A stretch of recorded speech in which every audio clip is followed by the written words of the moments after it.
Nagpapatuloy po ngayong araw ang pagpupulong ng mga delegado mula sa mga bansang kasapi ng ASEAN na nasa sektor ng media para po paghandaan ang 2015 ASEAN-Japan Television Festival sa Kuala Lumpur, Malaysia.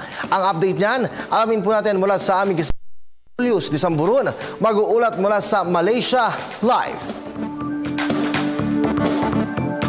Maraming salamat at magandang hapon sa inyo dyan. Nagpapatuloy nga po ngayong araw ang ginagawang pagpupulong ng mga delegado mula sa iba't ibang bansang kasapi po ng ASEAN na nasa sektor po ng media para paghandaan po ang ASEAN-Japan Television Festival 2015. Dito po yan sa bansang Malaysia sa darating po na buwan ng Setyembre. Nagtipon-tipon ng mga delegado mula sa bansang kasapi ng ASEAN na nasa sektor ng media upang pag-usapan ang kanilang gagawing paghahanda para sa ASEAN-Japan Television Festival 2015 sa Kuala Lumpur, Malaysia sa darating na 2 ng Setyembre.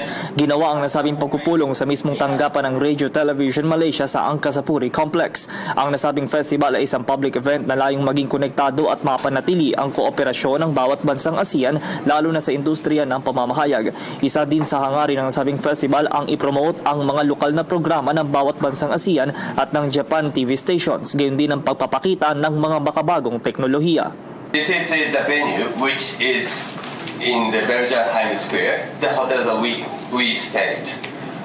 It takes about like 1 minute or 2 minutes from the hotel to this venues, and we will make some stages like this. This is still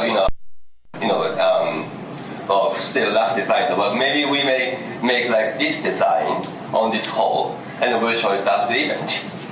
And the date, as you know, we will hold this event on September 12th. And we will open the event at 2:30, and the program will start from 3 o'clock, and we'll finish at 5:30, which means like 2 hours and a half.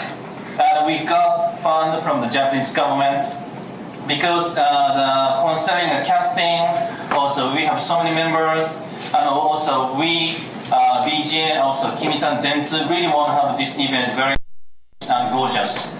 So then, Megata-san of MIC suggested we should have funding from another funding if possible.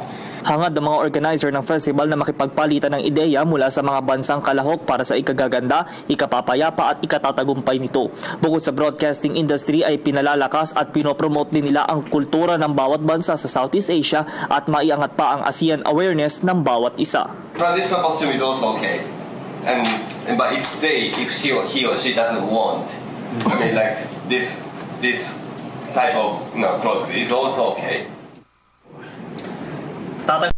Kami pagpupulong hanggang alas 3 ngayong pong hapon, kung saan nga po ito'y pinamumunuan ng Broadcast Program Export Association of Japan o BEAJ.